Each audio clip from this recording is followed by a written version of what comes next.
welcome. Come on in. It's episode 175 of Breaking Kayfabe with Bowdren Barry. I watched the Blazing Saddles last night, Barry, so I had to throw in the Madeline Kahn reference there. My man, how you doing today? I'm doing good. It's living in the Northeast, Jeff, and there's something to be said when you do live in the Northeast because there's a lot of life, there's culture, there's a lot of positivity to it. But I got to tell you, this fucking snow situation really is a nightmare. I've been out there shoveling for the last 45 minutes.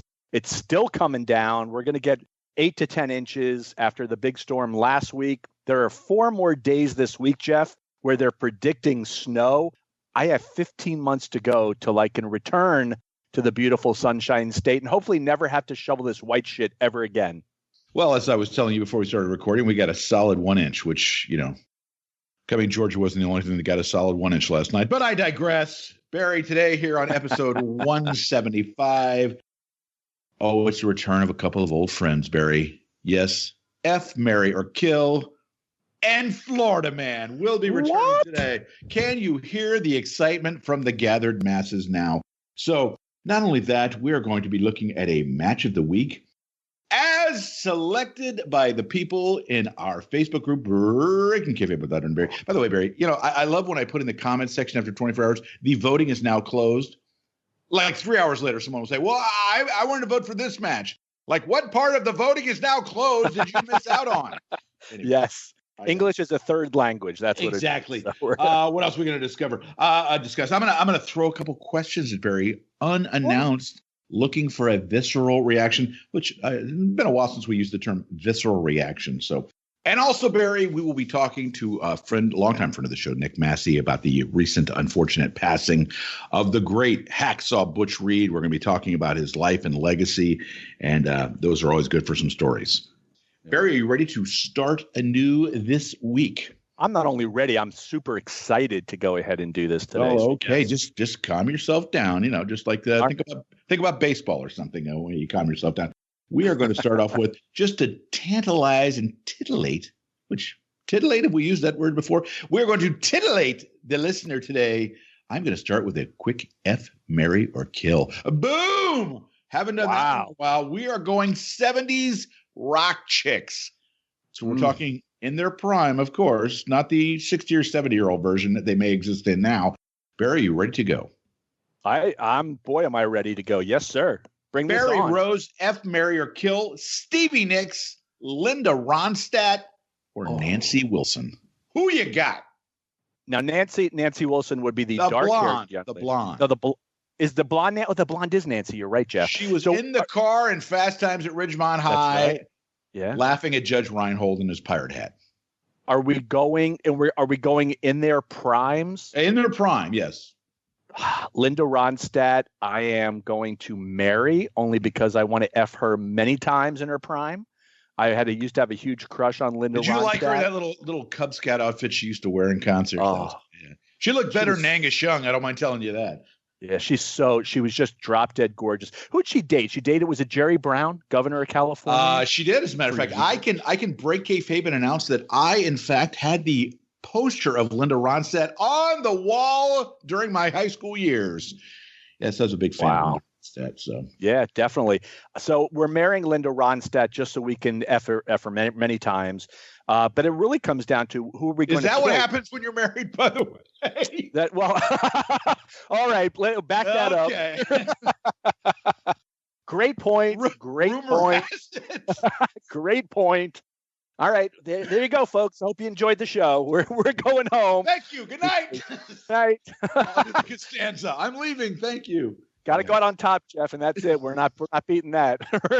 Speaking of beating that, but anyway, go ahead, please. We're just going to continue with the frivolity. 3 minutes in, best episode ever. So I'm gonna kill Stevie Nicks, and I got to tell you, she was gorgeous when she was young, but just for whatever reason, just a real space cadet head case that I don't. She thinks she's a witch. I know she's a witch. I know. I get it. Just not. Yeah. That she's the one who's going to be killed. We're going to F Nancy Wilson, hopefully many times as well, and we'll marry Linda Ronstadt. How's Linda Ronstadt doing? I believe does she have MS? She's got some severe medical issues, and very, very sad because, as you said, And not just because she was a beautiful, beautiful woman during the 70s, but yeah. Linda Ronstadt's former backing band was, in fact, Don Henley and Glenn Frey. Were part of her backing band before they made it big in a little band called Eagles. I don't know if you knew that. So. Oh no. Yeah. So found that out in the Eagles documentary. It was available on Showtime for a while, folks. So anyway, Barry, I understand that someone that you had a connection with, we recently lost, and you wanted to say a little thing about your friend Ed Bruce. Ed Bruce, Jeff, not a household name for a lot of people, but he was in his world. He was a musician and a writer, and he wrote the song "Mamas Don't Let Your Babies Grow Up to Be Cowboys." I believe he wrote it with one of his wives, and that was recorded by Willie Nelson and Waylon Jennings. And he was also an actor. He was in the Steven Seagal movie Fire Down Below. Did a lot of TV appearances. He was on the TV show Maverick with James Garner back in 1980, and also sang the theme song, which is just really a fantastic song. And I was watching TV last night, and as I was watching TV, I was watching Walker, and he actually made a guest appearance on Walker. And I realized I hadn't communicated with Ed in a while. And I should go back a little bit. I had reached out to Ed maybe within the last year, maybe 9 months, maybe a year ago. And I reached out to him and I asked him to come on the show. And in the last year, I had spent trying to get him to come on the show. And he had a lot of success in Hollywood and in the country music field. But he was a guy that had rubbed elbows with literally everybody. And we had a really unique relationship. Is that when I first reached out to him, he basically said, not interested. And that was basically it. And I shot him an email, and it was probably 40 paragraphs, flowery. And he comes back and goes, not interested. So I reply, and I'm like, I fully understand. It's, these interviews sometimes, I get it. But I just want you to know that, ultimate respect for you regardless. I sing the theme song to Maverick every day. I'll always be a fan. And he writes back and he goes, call me, and puts his phone number in there. So I was like, all right, that's a good sign, right? So I call him, Jeff. This is the part you're going to like. And, I was like, Mr. Bruce, this is Barry Rose from Breaking Kayfabe with Bowdren Barry. And what was great about him was he was probably 80 years old at this point too. He was very gruff, but he was gruff in a grandfatherly sort of way. And he's going, yeah, how you doing today? And I was like, I'm doing good. And he goes, so you said you sing the theme song to Maverick every day. And I said, I'm exaggerating a little bit, Ed, but I sing it all the time. I really like it. And he goes, all right, sing it for me. So he puts me on the spot, and I'm sitting there, and I'm like, all right. And lo and behold, and I start to sing the song. And when I'm done, he claps and he goes, that was the worst rendition I have ever heard of that song, ever. Immediately, I love this guy when that happened. So we struck up a friendship, and I never got to meet him in person.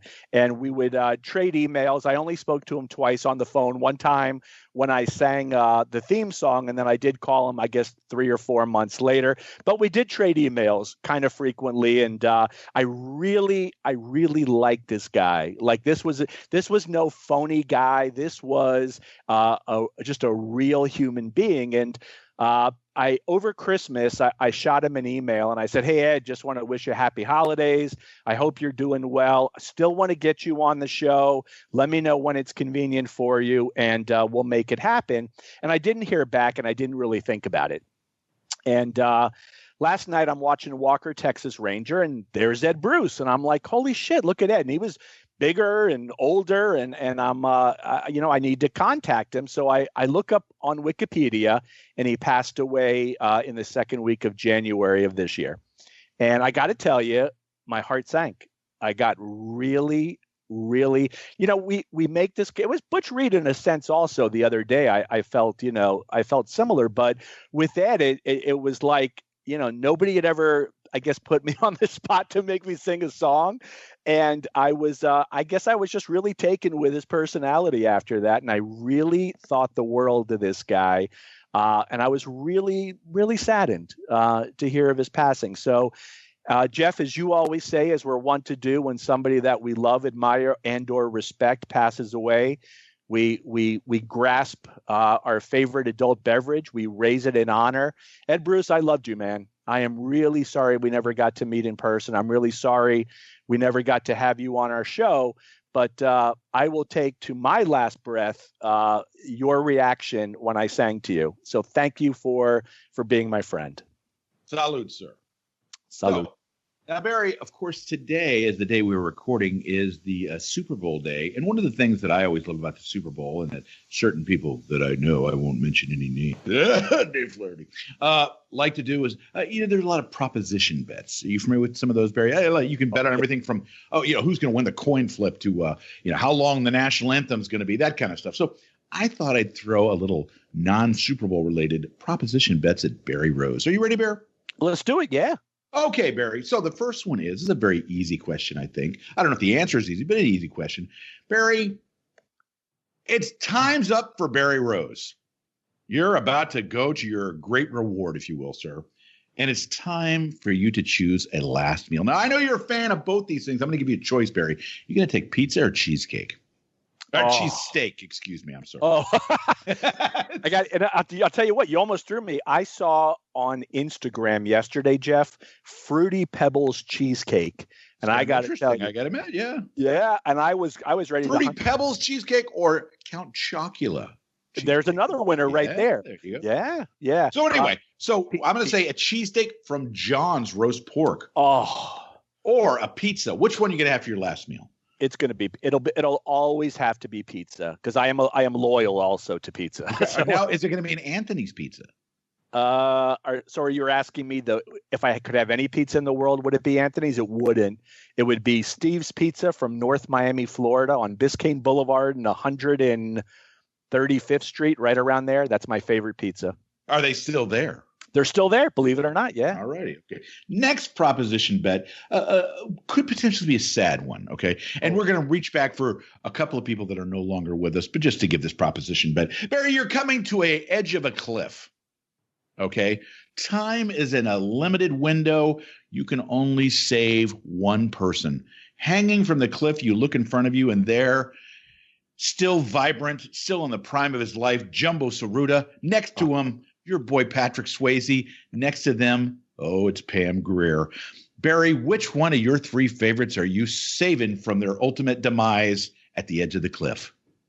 You make this tough, Jeff, but of course I do. Yeah. If saving Pam Grier's life means I get a shot at Pam Grier, which I'm assuming it does, adios, Patrick and Jumbo. I love you guys, but I think they would understand also. What if the option was you don't get a shot at Pam Grier, but she's there anyway?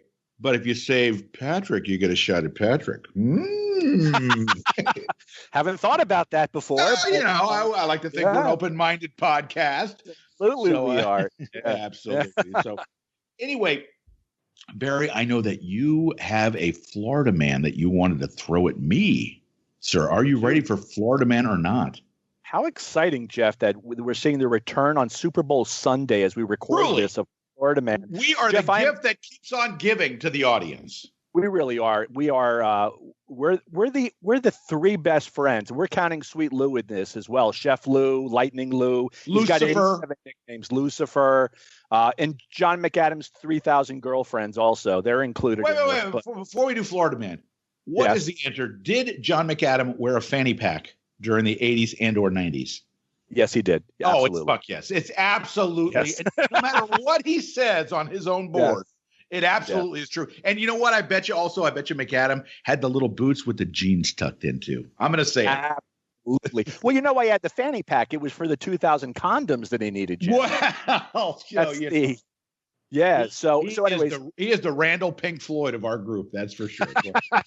of the internet. Of any group. Yes. Any group. Exactly. The Arcadian Vanguard, Randall Pink Floyd. I am going to throw three stories at you. You have to tell me if they're from Florida or not. We need somehow, and I'll tell you who's the right guy for this, is Al Getz, because Al Getz is a master statistician. We need to come up with whatever your percentage is on these, because I know it's high. You have now, I've never asked you this question, but is Al Getz related to Leo? He is not. You've met Al Getz, though. Do you know that? Of course I have. Yes, I know. Okay, I'm making sure I didn't know because he goes by a different name when you meet him. I'm just wondering how many people get the Leo Getz reference there. Sure. Come on. I see Danny Glover on AARP commercials every day now. So, and Joe Namath on the AARP commercial. It's just so distressing to watch that, isn't that? Oh, man. You're entitled to all these benefits. Again, I see that. Right. It's on MeTV every day. Man. All right, Jeff, I got 3 stories. You must tell me if this has taken place in the state of Florida or not. August 21st, 2019, man arrested after botched castration surgery. I hate when that happens. Oh, an elderly man with a twisted castration obsession.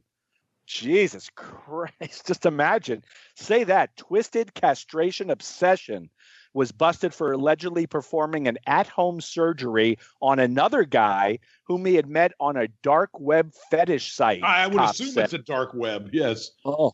Gary Van Ryswick, 74, allegedly admitted he screwed up the back alley surgery at his home. Back alley. We don't want to do it in the house. We're going to go back into the alley and do it back there. Yeah. Yes.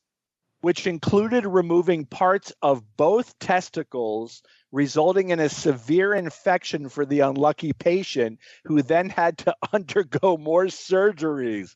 Just give me a second as I rub my temples. Is it your temples you're rubbing? Oh, man. It is. This wasn't Van Ryswick's first surgery either. Of course not. Yes. No, of course not. He's experienced. He's experienced. He had performed a similar. He's experienced at botched surgeries. Exactly. No insurance required. He had performed a similar procedure at a local motel several years ago, and that man had also gone to the hospital, but he never called police. Van Ryswick was being held on $250,000 bond. Jail records show he did not list an attorney. Jeff, did this take place in the state of Florida or not? Okay, first of all, is this the sort of this particular type of castration surgery, if you're going to get castrated, is this covered under Obamacare? I just wanted to know. That was slightly political. I'm sorry. This story is so out there. It is so bizarre. It has to be Florida. It is. It's Sebring, Florida. Sebring, Florida. Holy cow. The 24 hours of Sebring. So, yeah, that is anytime, one thing that Florida is famous for, and this is one of the reasons why I chose Florida, is down, I don't know about Sebring, but down in South, they are famous for their unlicensed doctors and dentists, especially dentists. Now, if you don't have the money, say, to get a cavity filled, are you going to go to the guy in the warehouses that has like a little booth where he's got a chair? I'll do your tooth for free. By the way, that reminds me of a story, but I'm sorry. I don't mean to go off on a tangent, but because we said we offer court stories now and again.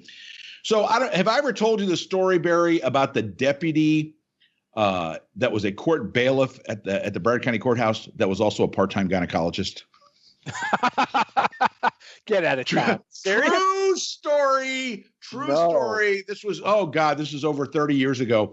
One of my first years working there, the judge that I was assigned to had a deputy. I'm just going to say his name was Lenny. Okay.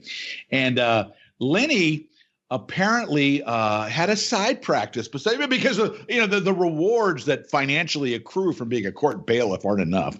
And, so anyway, apparently Lenny had a side practice where he would offer gynecological exams. Medical degree? No, not at all. Why you ask? But so anyway, so the reason he was exposed was because the particular judge in question, his judge, was picking a jury, and Lenny was in the courtroom dressed in his attire as a bailiff, a sheriff's deputy attire. And as they were, one of the questions routinely asked of jurors as they're being, potentially selected, is there anybody in the courtroom that you know or that you've heard of? And a person raised her hand, a woman raised her hand and said, why is my gynecologist dressed up as a court deputy? At that point, there was a break in the action, as they say. A sidebar conference was called to discuss the fact that the bailiff, Lenny, was acting as a gynecologist on the side. And so then one of the court reporters, after the story broke, one of the court reporters, the female, of course, mentioned that Lenny had told her after court one day, I wish this was a joke, but it's really not. If you need a pap smear, I'll do it for you wholesale. Oh. What woman doesn't want to get a pap smear for the wholesale cost? That's all I'm saying, Bear. Anyway. Wow. Wholesale pap smears. Deputy Lenny. So anyway, I didn't mean to get off on a side tangent, but wow, that just immediately that story about Deputy Len came back into me. Please, story number 2. No, I think I'm thrown for a loop now. Wholesale pap smears. Yes. Good God, that's a Florida. You should have saved that. That's a Florida man story right there. He would give a bulk discount too. Oh wow. Florida, you're right though. South Florida, for some reason, does seem to be the unlicensed doctor capital of the world. The epicenter, if you will. Yeah, you know what else was big? What I remember too, because these stories still pop up. The butt injections to make your butt bigger. Yes. Definitely. And they're they put it like concrete, like all these horrific chemicals. It's insane to hear this. But next story, Jeff. A man arrested recently was found with syringes in his rectum as he was being booked into the county jail. He told deputies they weren't his. Well. According to the county sheriff's office, Wesley Dasher Scott, 40 years of age, was arrested this past Friday on an outstanding warrant stemming from a September 2018 drug arrest for marijuana. Scott was taken to the county jail where deputies conducted a strip search. According to an arrest report, Scott removed 3 syringes from his rectum during the search and gave them to a deputy, saying they were not his. I have no idea how they got there. And I get syringes up my ass. They're not mine. Come on. I went to sleep last night and I woke up with a syringe in my ass. 3. I had 3 up my ass, but they're not mine. Before being brought to jail, deputies said they had asked Scott if he had anything on him and if he knew what would happen if he brought anything into the jail. He said he knew, according to the arrest report. Jeffrey? That charge is entering contraband into a locked facility. Yes, that is a definite charge. And it's a charge I remember from the state of Florida when I worked there, not because of my own personal experience with bringing a syringe in my ass. But, I have heard stories, Barry, in the jurisdiction known as Broward County, Florida, where people would go into the locked facilities based on some movies we've seen. I'm sure this is not going to be a huge shock, with the old cell phone up the ass. Are you familiar with those stories? Yeah. So, they are obviously in a giving mood or a receiving mood, as the case may be. Again, this story is so bizarre. I'm wondering if it's Florida or not, but I don't know if you're going to go 2 straight Florida stories in a row.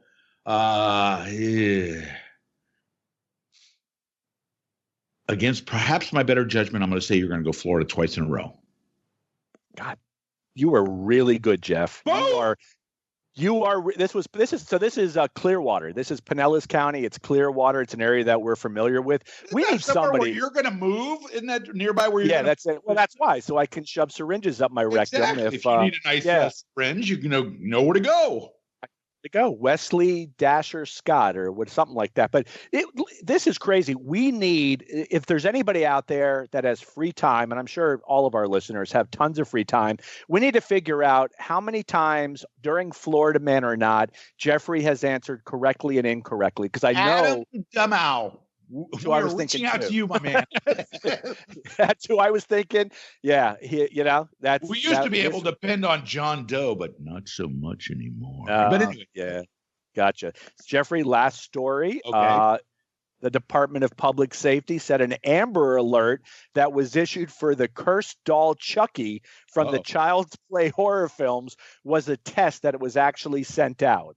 The Amber Alert message that was sent out to subscribers of the alert system 3 times this past Friday describes the suspect, Chucky, as wearing blue denim overalls with multicolored striped long sleeve shirt and says he was last seen wielding a huge kitchen knife. Chucky was suspected of abducting Glenn Ray, the cursed doll's son from the film Seed of Chucky. The alert included photos of both movie characters. This was actually a test we were running on a new server, and it accidentally went out. Spokesman Ruben Medina told a local news station. Funky Cold Medina. Go ahead. Yep. So, Jeff? I did notice that there was no mention of Las Vegas Raiders head coach John Gruden in that shout out there. So, because of course they call him Chucky. Now, because you mentioned the whole movie connection, I'm going to go out on a limb here, Barry. I'm going to think you're not giving me 3 Floridas in a row. I'm going to say we're going to California for this one. Well, let me say, you got the state wrong, but you are right, Jeff. It is not Florida, and that's all that matters. You're 100%. This is another sweep. This is the sweeper right here. This is a clean broom sweep. out right now. Okay, get your broom out. This is actually the Dallas-Fort Worth area, so it was Texas. But once again, Jeff, a clean sweep. Adam, if you're out there, we need to figure out these stats because this is pretty incredible. For little or no money, but a shout out here on Breaking Kayfabe with Bowdren Barry. Now, Barry, it is time for us to go to our match of the week. Are you ready, my man? What? Yes, as selected by the readership of the Brothership, it is the Midnight Express versus the Rock and Roll Express, August 16th, 1986, the Philadelphia Civic Center. Our friend Jamie Ward, I believe, was at this match.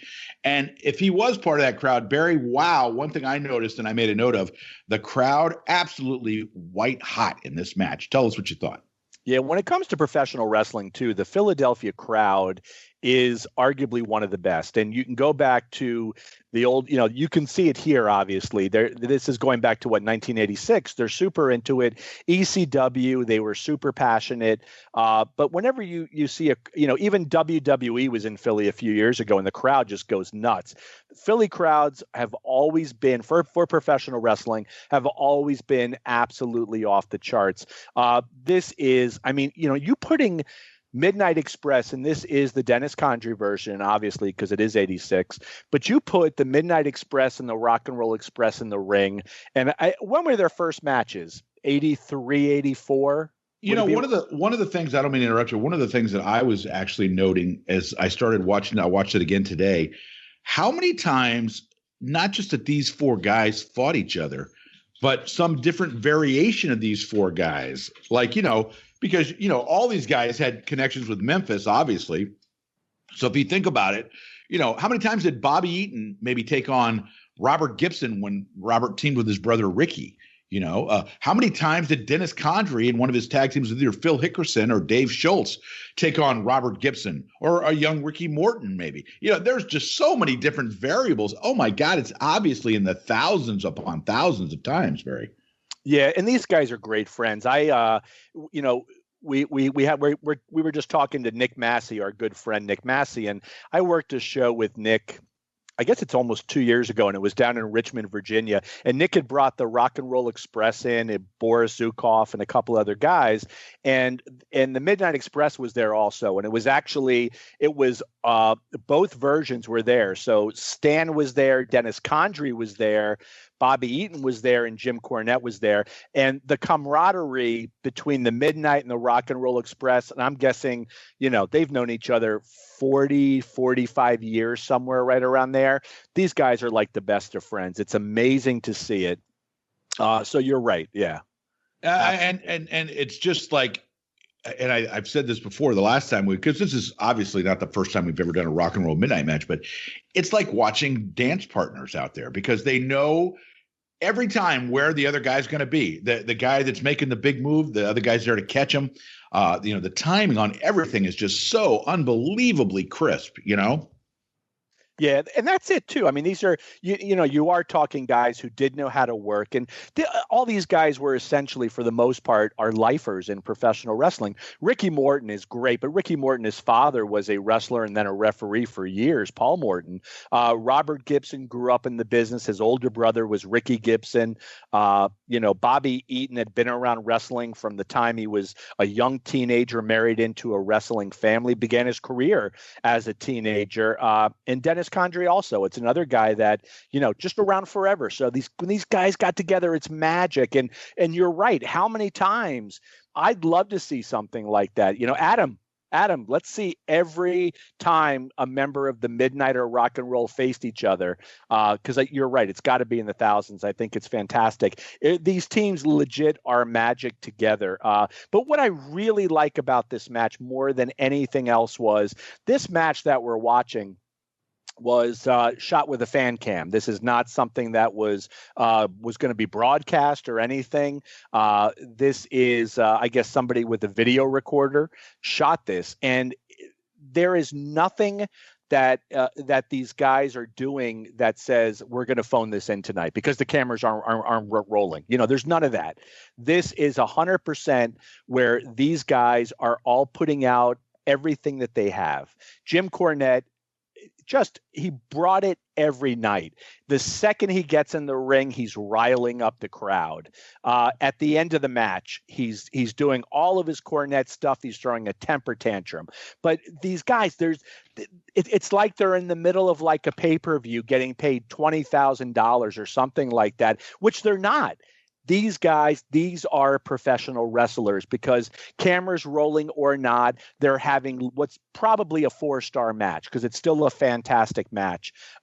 Eaton's punches, too. There was a post earlier this week, I believe it was on Instagram, and Raven, Jeff, an old favorite of yours, Raven actually said Bob Cook had the best punches in professional wrestling. And Bob Cook did have a great punch.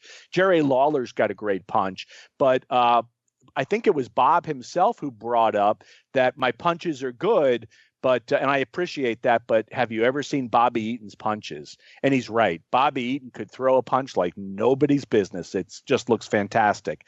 They go through all of their usual spots. And at the end of the day, there's nothing we're going to say new about this match that hasn't been said about the Midnight or the Rock and Roll over the years, but it is there is this unique magic that occurs when certain guys get together, and I don't think it's possible for them to have a bad match. Didn't we see these guys, Jeff, in 2005? Didn't they wrestle at the Wrestle Reunion? I believe that, yeah. Maybe they did a 6-man, but there was definitely some kind of variation of these guys that were part of it. Yeah, absolutely. Yeah, sorry, I was just taking a swig of beer.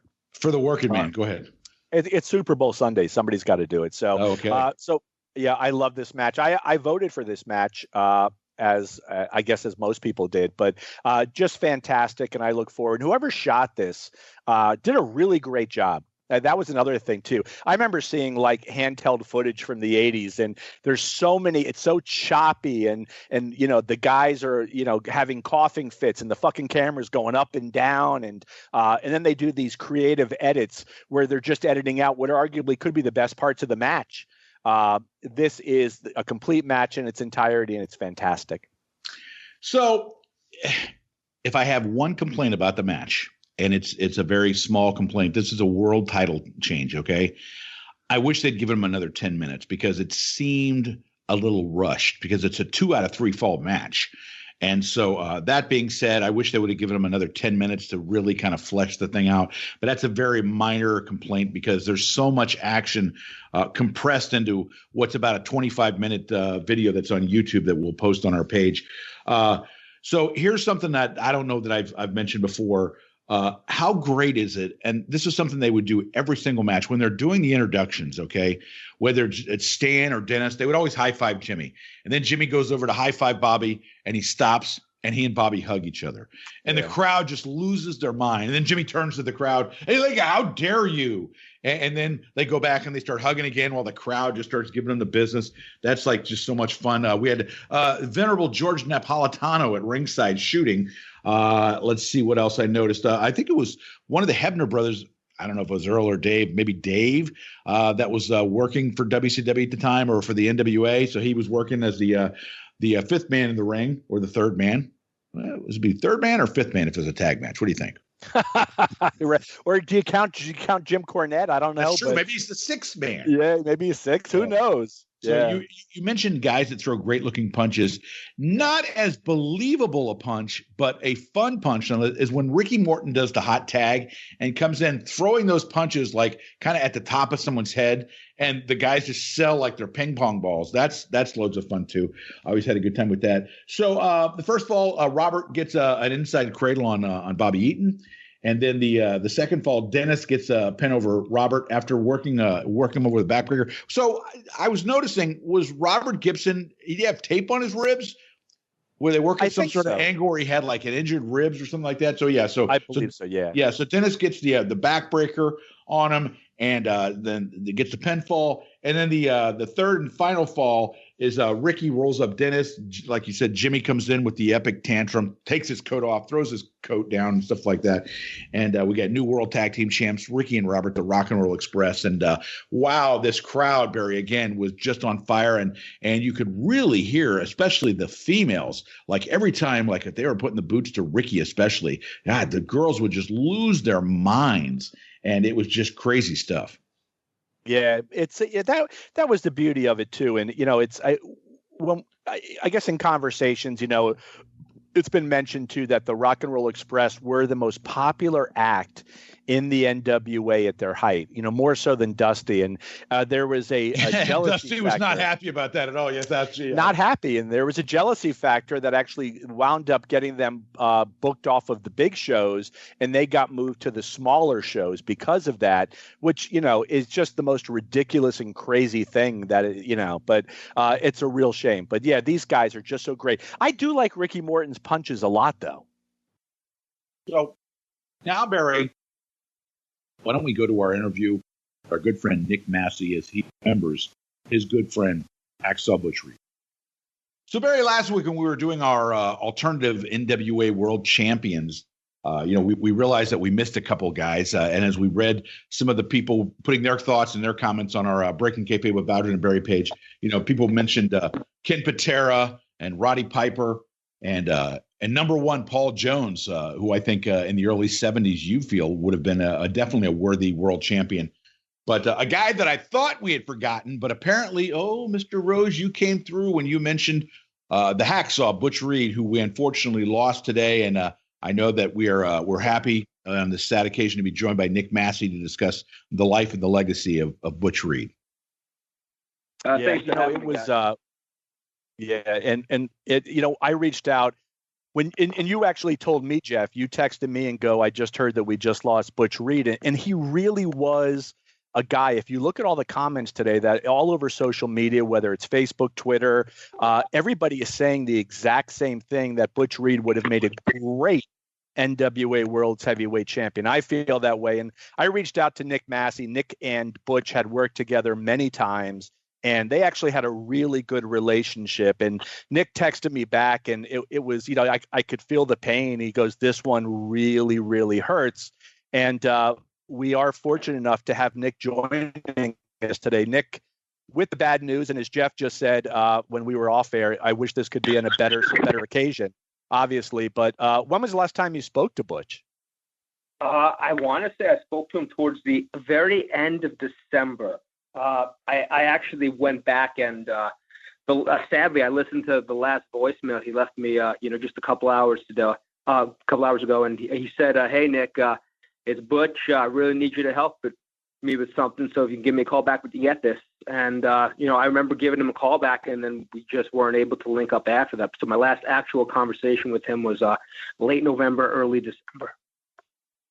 Yeah, and anybody that follows wrestling, especially wrestling during the 80s, know that Butch was definitely one of the major players in the wrestling industry, a guy that really first broke out. I think Dory Funk Jr. had brought him in to CWF and really turned Butch into a star. He originally teamed up, of course, with Skip Young, Sweet Brown Sugar, but really Butch was the star of the team. And then, of course, he transitioned up to Georgia and Mid-South. And I think most people would agree that Mid-South and his feud with JYD is where he really, really made a national impact. Would you agree with that, Nick? Oh, absolutely. Like you guys brought up his run in Florida, which teaming with Skip Young, Sweet Brown Sugar, was fantastic. Loved what he did against David Von Erich and Dory Funk Jr. there. But, he did take it to another level when he had that big run with JYD in 83 and 84, where, arguably, that was possibly the hottest feud in wrestling for a period of, 6, 8, 10, 12 months. And, Butch really found his stride there as a heel, and I think that, the run in Florida is great. He had a good run in Georgia, but, that run, 83, 84 with Buddy Landell is, probably what everyone's going to look back. That knows Butch's career well. It's going to look back and go, wow, that's some top-notch stuff. Yeah, and it really was too. And what's interesting too is the run in Florida was his first major push. He had gotten the push in the Kansas City region, which is where he was from. But coming down to Florida, this was essentially a guy that really wasn't known outside of Kansas City. And Dory Funk Jr., which Jeff had just mentioned, was the booker at the time. He and Eddie Graham saw a lot in Butch, and he was made the top star in the state while Dusty was out of state, because Dusty was gone for a couple of months. And they gave this relatively unknown guy this top position in one of the best territories in the country. And you know what he did? He took the ball and he ran with it. He was drawing huge crowds. He was super over. It was something to really see. And again, one of the common denominators today, everybody seemed to love Butch, which I always think is great when somebody passes and the love does come out. But at the same time, everybody feels that he had every tool to be an NWA champion. But Nick, I thanked you publicly in our Facebook group, the Breaking Kayfabe with Bowdren Barry Facebook group, because you had called me about a week earlier and said, hey, would you like to come and I've got David Sammartino, Butch Reed, Denny Brown. Do you want to come and work? And I was like, fuck yeah, I want to come work.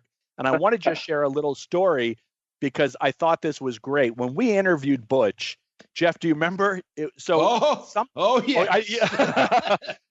It was great, though, because I guess we had called him and he didn't pick up. And then we called him a second time and Jeff says something like, well, I wonder if something innocent, like, I wonder if he's going to pick up this time. Well, Butch picks up and he goes, what'd you say? And it was kind of intimidating. He was definitely a little salty. But that's what made it so great. And then, as the interview went on, he was totally messing with us, which was great. But what I thought was cool was the guy that we spoke to was the same guy that I met that day. And we went out for lunch right after that fan fest and we all sat at a table together. Do you remember that, Nick? And of course. Yeah. And I ordered like a big sub sandwich or hoagie, big thing, and I could only eat half of it. So Butch is sitting next to me. And I say to Butch, I'm like, hey, Butch, I'm not going to be able to finish my sandwich. Do you want this? And he looks at me and he goes, what's wrong with you that you can't finish your sandwich? I thought that was so fucking great. I was so taken with Butch, not just, the star power of being really one of the best wrestlers of the 80s, but as a human being, this guy was the real deal. Nick, this is a loss that is going to be felt. And I got to tell you, I'm super fucking salty at myself that we didn't line him up for a CWF Legends Fan Fest. But Nick, you spent a lot of time with Butch. Give me one great story about your interactions with him. Oh, well, it's funny. There's a bunch that I can't tell, out of respect for Butch. But one that I can tell is when you guys had him on, you had him on promoting Mark Out the Meadowlands. It was the convention I ran a couple of years back, same day as WrestleMania Sunday, April of 2019. And Butch was one of the guys on our super ticket, and that was right after we released One Last Ride, the Cowboy Scott Casey book. So Scott was also up for Mark Out the Meadowlands. And after the convention, some of the people that were at the show, the boys were at the bar. Some people that worked the show were at the bar. Scott Casey and Butch Reed were in the hotel lobby with a case of Coors Light, just drinking it. They didn't go to the bar. They were sitting at the sofas. They with the case of Coors Light, what was left from the night before. They each had a case, and they were both drinking, right out of the can, as if there wasn't a bar or a care in the world. And I think that sums up Scott, but more importantly on this occasion, Butch Reed. Butch was an original. He did what he wanted to do when he wanted to do it. He was unapologetic. all things that don't always get you far, in a lot of areas. But I think it helped him and hurt him in the wrestling business. But as a person, Butch was top notch, always honest with me. He another favorite memory is that he used to call the JYD his Ace Boone Coon. That was his nickname for the JYD, his Ace Boone Coon. JYD was Butch's best friend for years. And I made a joke one time, Butch, he put me over some way. I'm like, Butch, does that mean I'm your new Ace Boone Coon? And Butch was like, you funny, man. And but he started calling me his Ace Boone Coon after that. So I had, like you said, Barry, I opened up, God, I tried to bring Butch around as much as I could. I loved working with Butch. I don't think anyone spent more time with him in the wrestling world than I did, talking and working with him the last 4 or 5 years. And, I take all those memories and, God, they mean so much more to me now that I know I won't be able to make any more with him. But, Butch was, like I said on the message board earlier, Butch was a hell of a wrestler, extremely underrated, but he was also a hell of a person. And his word was his bond and his word was gold. And, he will be missed. Well spoken, Nick. As Barry mentioned earlier, he was talking about his stuff in MidSouth, and of course, I saw that somebody had mentioned on the board today that they had been watching some MidSouth, and they were getting into his program where he and Buddy Landell were just getting ready to split, and of course, that's got to be one of my all-time favorite programs, and the way they set that up just so perfectly with Buddy was always the guy. Basically sitting in the bleachers, talking to the announcer while Butch was, doing all the laps and stuff like that. And, Buddy would go, well, that's Butch done 10 laps now, 400 meters. Of course, I would have done 20 by now, but that's another story. And it was so funny the way they played off of one another. And then, of course, when they finally had the explosion, because as I recall, Skandar Akbar was trying to buy Butch's contract, and he gave Buddy a Rolex and said, go ahead and give this to him. And Buddy was sort of keeping it for safekeeping before he made the offer to Butch. But that was such a great program. And Butch as a heel was so over in Mid-South. I recall a conversation I had with my good friend, brother Jeff Steele, that lived in Jackson, Mississippi during Butch's run. And he said Butch was so over as a heel that after JYD left to go to the WWF, and they turned Butch, that there were people that still didn't want to like Butch Reed because he had done such an effective job as a heel that the people weren't sure if they could trust him.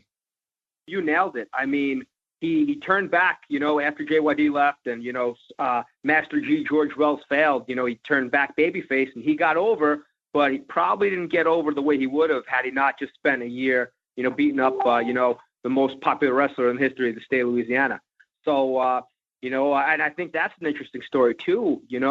If there was a way that maybe Dog was able to stay around and they were able to team up for a bit to kind of give Butch the rub back as it being okay for everyone to cheer him, I think Butch could have been a huge babyface in Louisiana. I'm not going to say as big as the Dog, but, just the fact that there was no real closure on that feud, and there was no real rub given for Butch as a babyface. I think that cost him. But yeah, what a run he had as a heel, and he had a good run as a face too. But like you said, everyone remembers him. He was so hated, sure. For his Dog. And Barry, we haven't even mentioned yet. As we talk about the effect this is going to have on all certainly his family, but his friends, and of course a guy that was a tag partner of his for a good period of time that really got over is Ron Simmons, and their partnership as Doom and WCW and. I'm waiting to see if Ron posts something on Twitter or Facebook or something like that, because everyone remembers, especially the feud that Doom had with the Steiner brothers, WCW late 1989. Bear. Yeah, it was. The thing with Butch, and this one was a real kick in the gut for me as well, because I always felt that there was so much more to Butch Reed that we never got to see, Jeff. And it's he obviously, he and Ron Simmons, I just thought Doom was just a great tag team. You could say what you want to say, and WCW at that period had a whole bunch of great tag teams, but Doom was really right up there with maybe the Steiner brothers. They were just so great. But Jeff and Nick, let me ask you guys a question. So Butch's run in Florida, and then he went to Georgia. I don't think that was a much shorter stay than his run in Florida, but he was the top dog. And one of the questions we asked him And to his credit, he didn't really answer. But we said, how did you feel when Dusty came back and your push really wasn't the same? And I think I'm paraphrasing with that. And he says, I really don't want to answer that one, which I thought was really classy because it was fairly obvious that Dusty coming back to Florida meant that Bush's push was going to be devalued a little bit. But that's a stunner, by the way. Yeah, that never happened. But if Butch had not gone to Mid-South and had stayed in NWA strongholds, do you think there is a chance that he could have been the NWA World's Heavyweight Champion? And I'm not talking, like speculation that he had the talent. We already know that. But in your mind, because my feeling is him going to UWF took him out of the NWA at that point, and he obviously wound up in the WWF. But had he worked the territories, had he gone, let's say, to Mid-Atlantic, which really at that point had become the centralized zone of the NWA, do you think he could have gotten a run, whether short-term or long-term? Well, he did have appearances in World Class, as I recall. Right. I think maybe he showed up at like some of the big shows, like they would have him in as a tag team partner of somebody.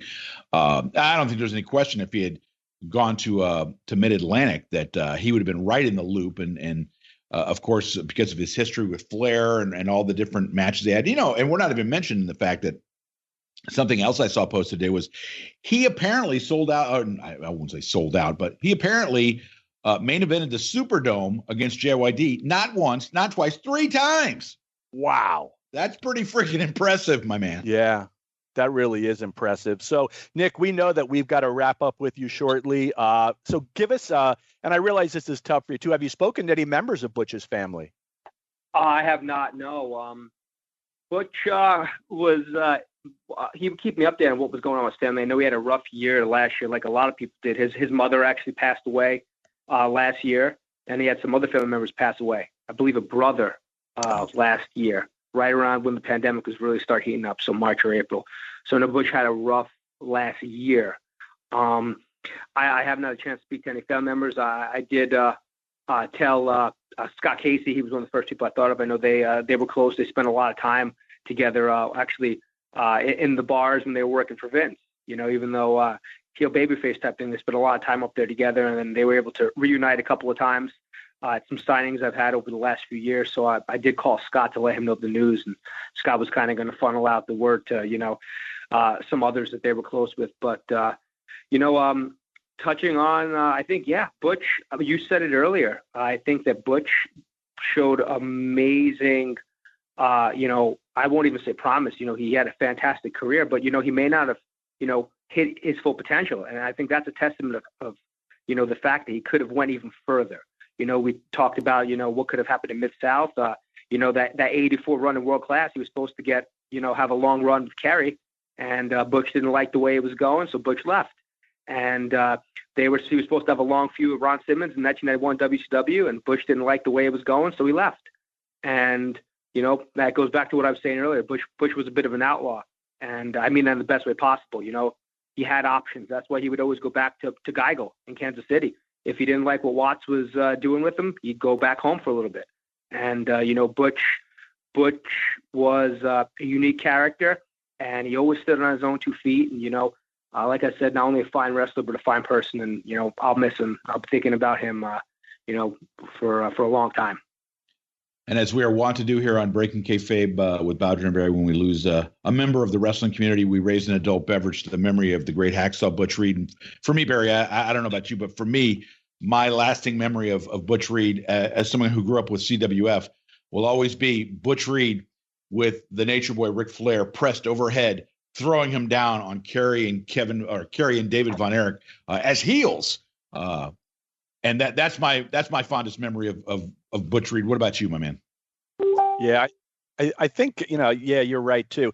For me, it's always going to be the fact that this relatively unknown guy came into the state. He'd only been wrestling a couple of years, and he completely took over and captured the fans' imaginations. Like that to me is just, that doesn't happen, It's such a rare occurrence. And it was a territory that needed someone to do that too. Absolutely. At the time, yeah. He was a major fucking talent. And for me, it's always going to be Butch Reed looking at me like I had 6 heads going, "What's wrong with you? Why can't you eat that sandwich?"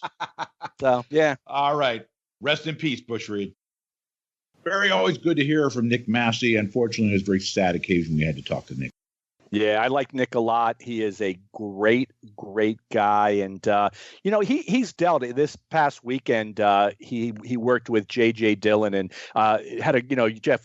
We've spent plenty of time with J.J., so he had a great time. But he's really shaken up, and it's you form this attachment and this bond when you work with some of these guys, and it's a shame because for so many of us, we'll look back, as you mentioned, your memory of Butch is going to be with him pressing Ric Flair over his head, which is an amazing memory. And for Nick, it's what Butch Reed was, and it's when, as we're seeing in the wrestling business too. And, as you look through social media, there can be, Jeff, have you ever noticed this? There can be a lot of negativity on social media.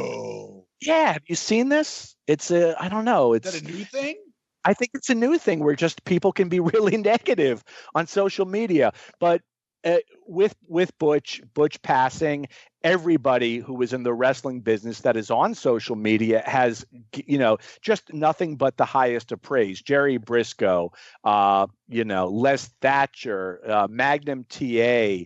The list just goes on. Ron Simmons did make a statement. There are just, everybody just saying what a great talent he was and just what a great person he was. So rest in peace, Butch Reed. You left us with a lot of amazing memories.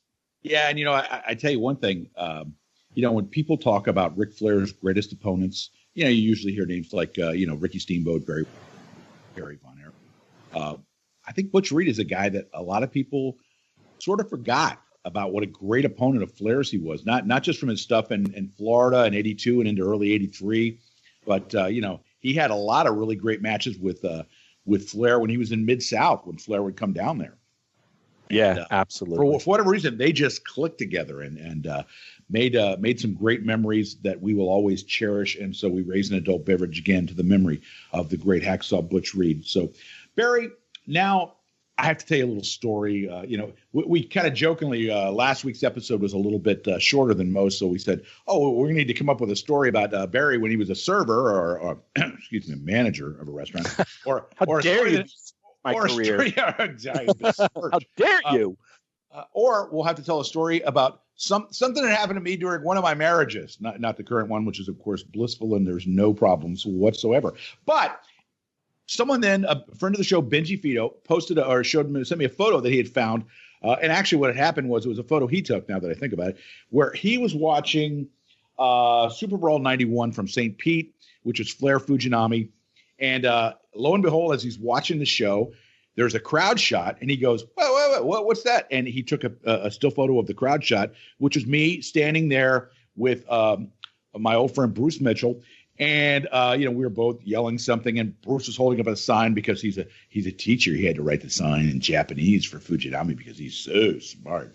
But anyway, brought back memories of Super Bowl 91 and my experience there, and I thought I'd share it with the folks. So let me just point out that this took place, I want to say like early May. And, we were talking off air, and Barry did not make this show. And I couldn't remember. I was like, why didn't you go to this show? And I think Barry was working as a manager then, were you, Bear? I think I was a server then, Jeff. Okay. Yeah. Oh, no, that never happened. So anyway, Barry did not make the show. But I went up via the old transport with my friend, the Professor Pete Letterberg, our friend Greg, the Cable Guy Good, and Dave, the Bitch Magnet Flaherty. Did you know that was his nickname, by the way? I knew, absolutely, Bitch Magnet. Yep. Yeah, that's what all the ladies used to call him. But so anyway, so we went up. Well, the reason I want to point this out is because, Barry, the fucking drama that went with me taking this trip. Because as I said, this was the beginning of May. I was getting married the end of September, which was, we're talking a good 4.5 months. Okay, it wasn't like next weekend I'm getting married, okay? My soon-to-be wife, number 2, threw such a hissy fit about me going up there across the state. It wasn't like I was flying to fucking Seattle for a pay-per-view. I was driving across to the other side of the state with some guys. And the reason that she was pissed, it wasn't because of the money. It had nothing to do with any of that. It was, well, we need to plan for the wedding.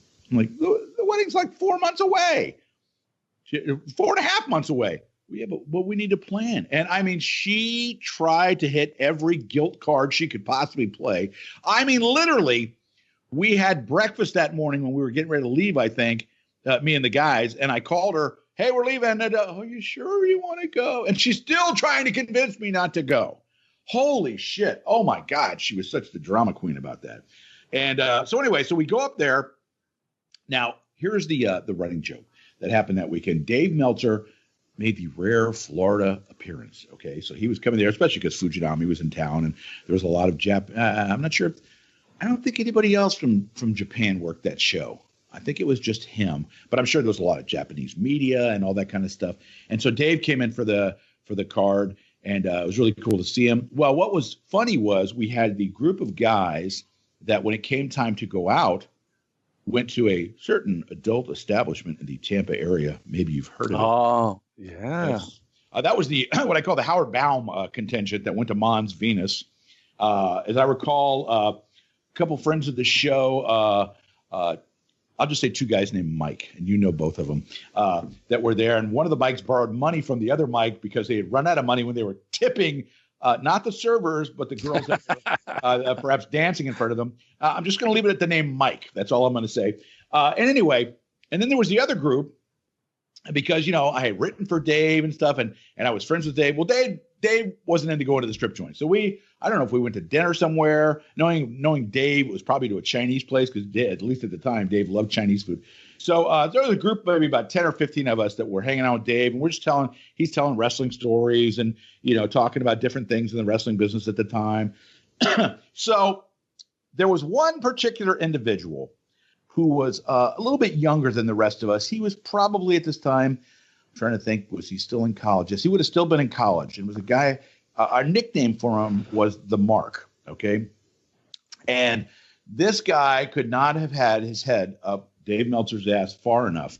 And it got to be a joke with us about how, if Dave was going to go to the bathroom, this guy was going to follow him because he couldn't let Dave out of his sight.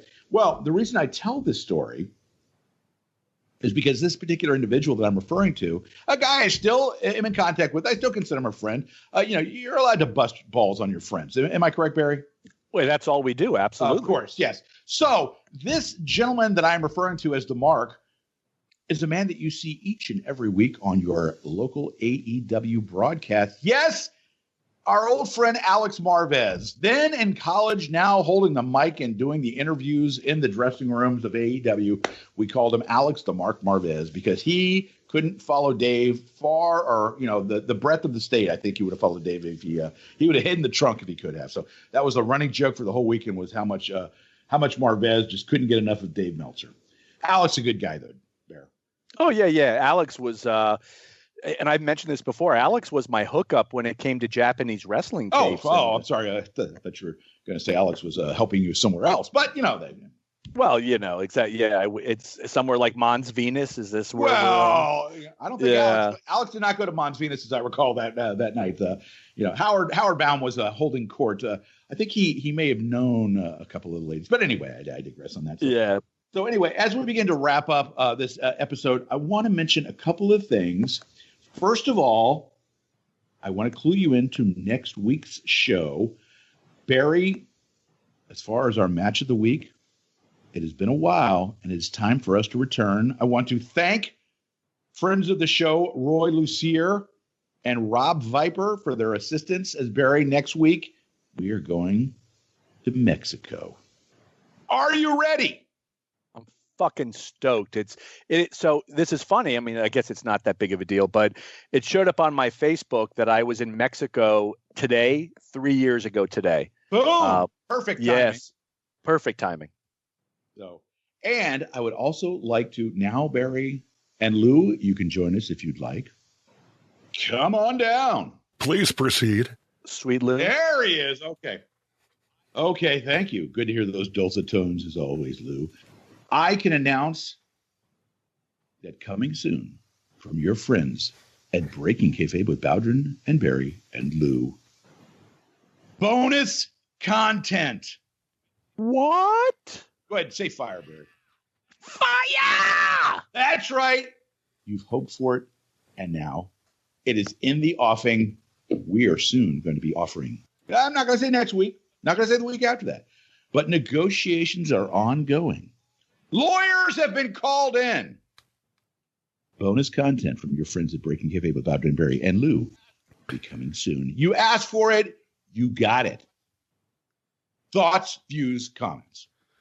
Sure, I'll go first. So I'm pretty excited. This is something that, geez, I guess we've been discussing off and on for the last couple of years at least. And there was a big symposium. Is that the right word? There was the big powwow this past week where we were going, how are we going to do this and what can we do? And we want to get some extra content and get some stuff out there. So it looks like, Jeff, maybe over the next, as you said, not next week or the week after, but maybe over the next few weeks, bonus content in some form coming your way. I know I'm excited, Jeff. I know you're excited, but the question is, how does Sweet Lou feel right now? My curiosity is piqued. Well, that we can ask for nothing more than that. That is for sure. Mm-hmm. Until next week. Now that the curiosity has been piqued, which I don't know if we've ever said the word curiosity has been piqued for us. That's a new word here on Breaking Kayfabe with Bowdren Barry. I will say on behalf of our producer, the sweet man, the chef, Lucifer himself. I hate to say that. Lou Kipilman and my co-host Barry Rose. I am Jeff Bowdren. They call me the Booker, and this has been a production of the Arcadian. You thought I forgot, didn't you, Lou? A production of the Arcadian Vanguard Podcast Network. We will talk to you next week.